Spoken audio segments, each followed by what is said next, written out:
Bonjour. Voilà, je vais vous parler de la foi qui voit l'invisible.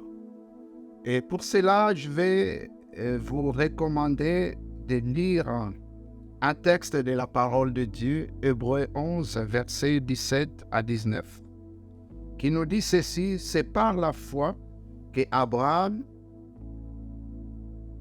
offrit Isaac lorsqu'il fut mis à l'épreuve et qu'il offrit son fils unique, lui qui avait reçu les promesses et à qui il avait été dit: en Isaac sera nommé pour toi une postérité. Il pensait, dans d'autres versions c'est marqué, il comptait que Dieu est puissant même pour ressusciter les morts, aussi le recouvrera-t-il par une sorte de résurrection. Voilà, quand on parle de la foi qui voit l'invisible, c'est une foi qui reçoit les choses avec les yeux de la foi avant que celles-ci s'accomplissent. Autrement dit, cette foi perçoit les choses. Physiquement, avec mes yeux physiques, je ne les vois pas, mais avec les yeux de la foi, je vois les choses qui sont en train d'arriver. Je vois des promesses de Dieu qui vont s'accomplir. Je n'ai pas besoin de voir avec mes yeux physiques. Je n'ai pas besoin d'encore toucher, mais je crois par la foi. Et c'est ainsi qu'Abraham n'avait jamais encore entendu parler, ni même n'a jamais vu la résurrection, parce qu'à cette époque, le temps d'Abraham, aucune personne, aucun mort n'était encore ressuscité. Mais Abraham est capable de croire à l'impossible, de croire à des choses que lui-même n'avait pas encore vues, en croyant que Dieu qui lui a demandé son Fils unique est capable de ressusciter d'entre les morts. Et cela, c'était quelque chose de facile ou de compréhensif ou même de possible d'accepter d'offrir son Fils. Alors que Dieu qui n'a jamais demandé un sacrifice humain, mais pour mettre Abraham à l'épreuve, il va lui demander son Fils unique. Et Abraham va croire. Abraham va accepter. Abraham va obéir. Alors, en méditant sur ces textes, et j'ai constaté, ou en tout cas, le Saint-Esprit m'a révélé trois choses qui ont amené Abraham de croire à la résurrection, que Dieu était capable de ressusciter son fils. Première chose, c'est la mort de son fils.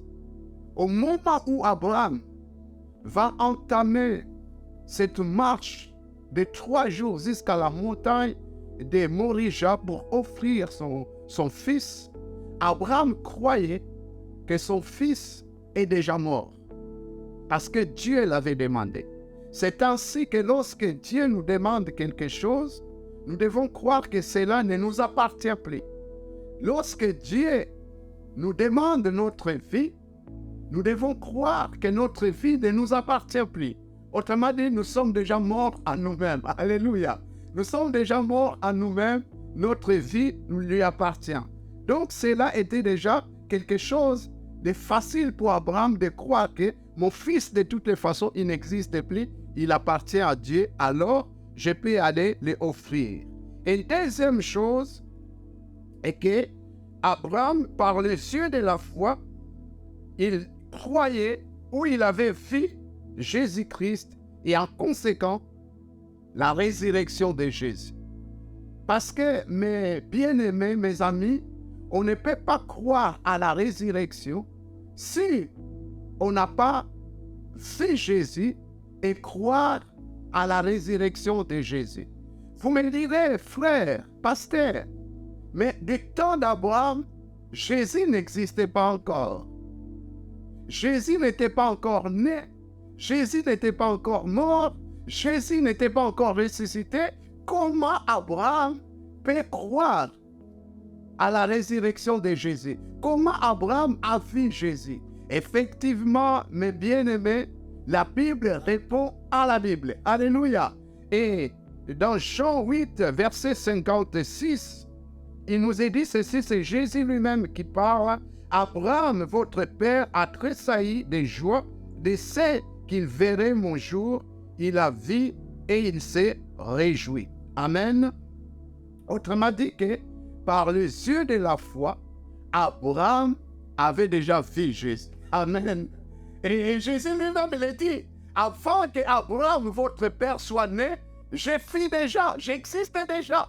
Donc Abraham avait vu déjà la naissance de Jésus, avait vu la mort de Jésus et avait vu la résurrection de Jésus par la foi. C'est ainsi qu'Abraham pouvait croire. Si Dieu me demande mon fils, je crois que mon fils va ressuscitera. Voilà, c'était pour Abraham un acte de foi parce qu'il a vu Jésus par les yeux de la foi. Et troisième chose qui a permis qu'Abraham puisse accepter et d'offrir son fils, c'était tout simplement que Dieu est capable de pourvoir. Alléluia. Dieu, il est un pourvoyeur.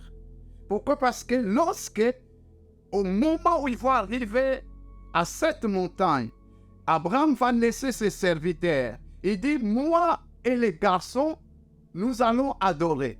Les garçons en question, les fils, Isaac va dire, mais papa, nous avons le bois, nous avons les faits, mais où est la victime, Et Abraham va dire quelque chose, va dire, Dieu se pourvoira lui-même. Alléluia. Abraham croyait que Dieu, il était le pourvoyeur et qu'il allait pourvoir aux besoins, qu'il allait pourvoir à la place de son fils. Et je vais simplement vous recommander, vous encourager, et que lorsque Dieu vous demande quelque chose, ou bien vous perdez quelque chose, ou vous avez besoin de quelque chose, qui est la résurrection dans votre vie, des choses que vous avez perdues, et que cela, vous puissiez les retrouver, il faut croire que Dieu, il est le pourvoyeur. Il est celui qui pourvoit. Et c'est comme ça qu'il s'appelle Yahvé Nissi, l'Éternel pourvoira.